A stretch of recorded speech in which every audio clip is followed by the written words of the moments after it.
Will we see two Big Ten teams in the national championship game for the first time in the modern era?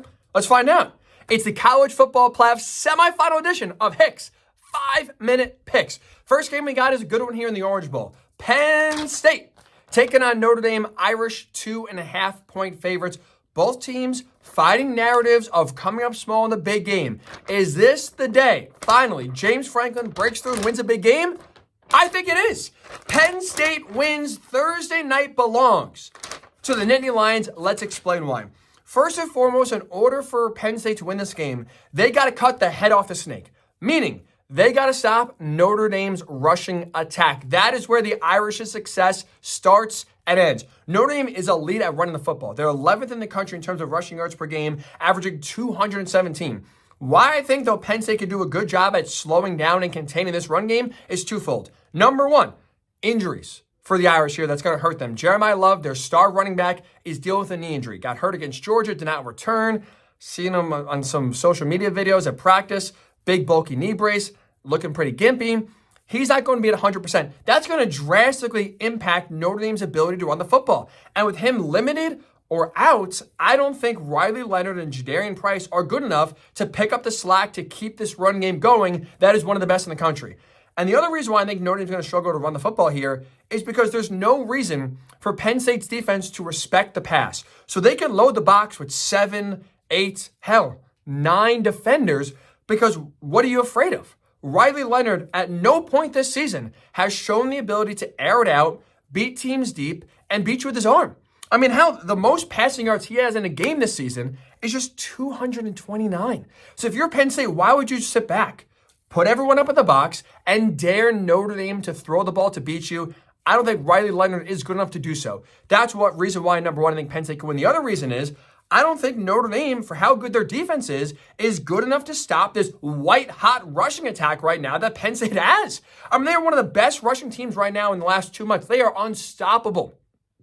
Since the Ohio State game, Penn State is averaging 219 yards per game, led by their dynamic duo of running backs in Katron Allen, Nick Singleton. Drew getting in the mix as well with his legs, showing some good propensity to run the football.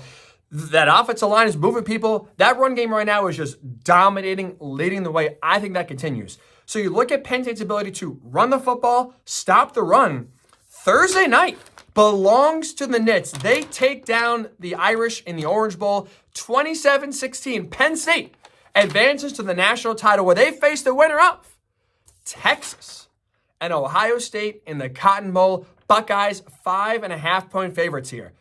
It's going to be a rough one for those Longhorn fans in Dallas. Horns down, Ohio State wins. I'm not sure it's close. Offensively here for Ohio State, I think they're going to continue to roll. They've been blowing everybody out, and I don't see how that changes.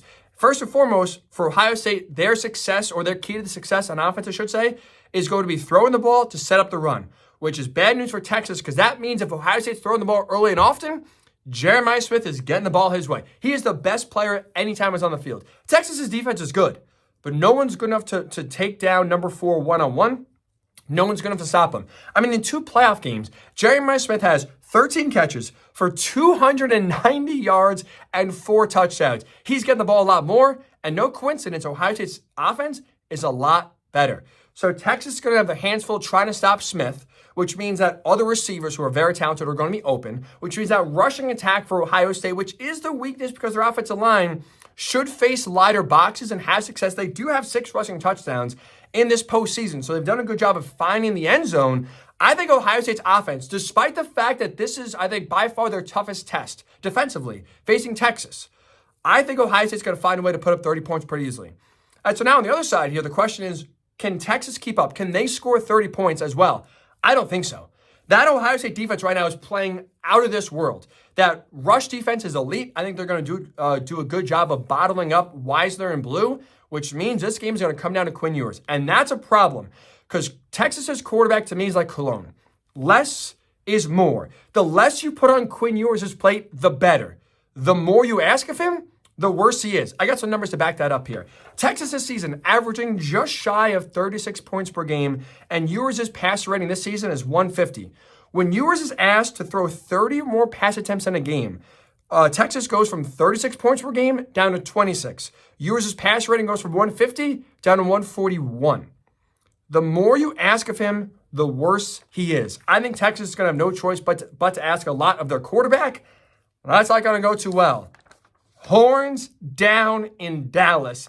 Give me Ohio State big. 34-17.